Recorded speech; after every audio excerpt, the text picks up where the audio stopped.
Nicholas Pooran இன்னைக்கு மேட்ச்ல ஒரு சம்பவம் பண்ணியிருக்காரு. அது என்னன்னு பாக்குறதுக்கு முன்னாடி நம்ம சேனலை சப்ஸ்கிரைப் பண்ணிங்க. அதாவது இப்போ ரீசெண்டா எம்எல்சி T20 2025 அமெரிக்கால நடந்துட்டு வருது. இந்த மேட்ச்ல குவாலிஃபை டூ பத்தி தான் நம்ம பார்க்க போறோம். குவாலிஃபை 2ல எம்ஐ நியூயார்க் வர்சஸ் டிஎஸ்கே தான் மோதுனாங்க. காலங்காலமா இவங்களோட ரிவர்லயே பேசப்படுது. இந்த மேட்ச்ல எம்ஐ நியூயார்க்கு ஈஸியா வின் பண்ணிட்டாங்க. அதுக்கு காரணம் யாருன்னா நம்ம நிக்கோலஸ் பூரன் அண்ட் கைரன் பொலார்ட். அதாவது ஒரு கட்டத்துல மும்பை நியூயார்க் தோத்துருவாங்க அப்படின்னு சொல்லிட்டு இருந்த சமயத்துல நிக்கோலஸ் பூரன் கேப்டன்சி நாக் அப்படின்னு என்னன்னு தெரியுமா?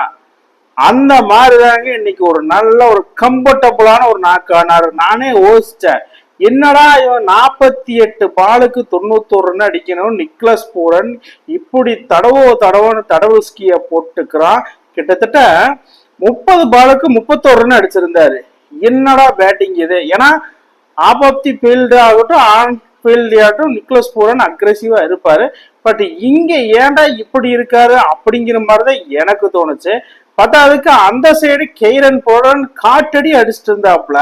பட் நிக்கோலஸ் பூரனுக்கு என்னதான் ஆச்சு அப்படிங்கிற அப்பதான் நான் ஒரு அனலைஸ் பண்ணேன்.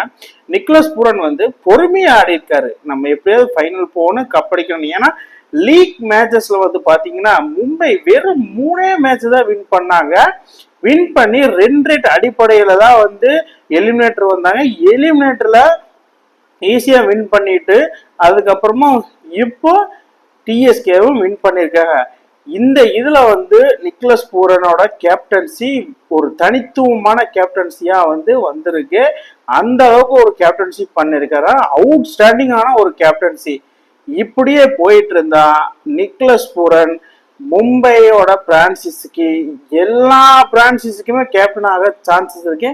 ஏன்னா எம்ஐ பிரான்சிஸ் எப்படின்னா சவுத் ஆப்பிரிக்கா T20 இருக்கு, அதாவது எஸ்ஏ T20, அதுக்கப்புறம் ஐஎல்டி T20, அதுக்கப்புறமா எம்ஐ நியூயார்க்கு, அதுக்கப்புறமா இப்போ ரீசெண்டா ஓவல் இன்விசிபிள் அந்த பிரான்சிஸை வாங்கியிருக்கிறாங்க 100 லீக்ல.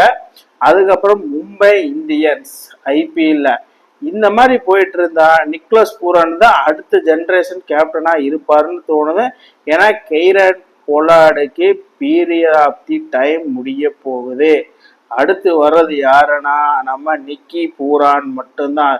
ஏன்னா ஒரு நாக்கு அவுட் ஸ்டாண்டிங் ஒரு நாக்கு ஆடுறாப்புல. இப்படிதான் ஆடணும் அப்படிங்கிற மாதிரி ஒரு கேப்டனா ஒரு பிளேயர்களுக்கு சொல்லி தர மாதிரி இருந்தது இன்னைக்கு. அந்த நாக்கு வேற மாதிரி யாரி 50 கடந்துட்டாப்புல. வேற மாதிரி சம்பவக்காரன் ஒரு சைடு கைரன் பொலார்டுனா இன்னொரு சைடு நிக்கி பூரான் தான்.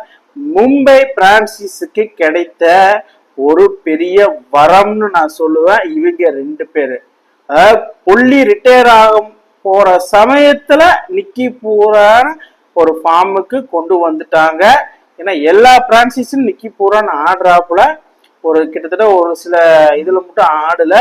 நிக்கி Pooran one of the legend ஆகிற நிறைய சான்சஸ் இருக்கு மக்களே.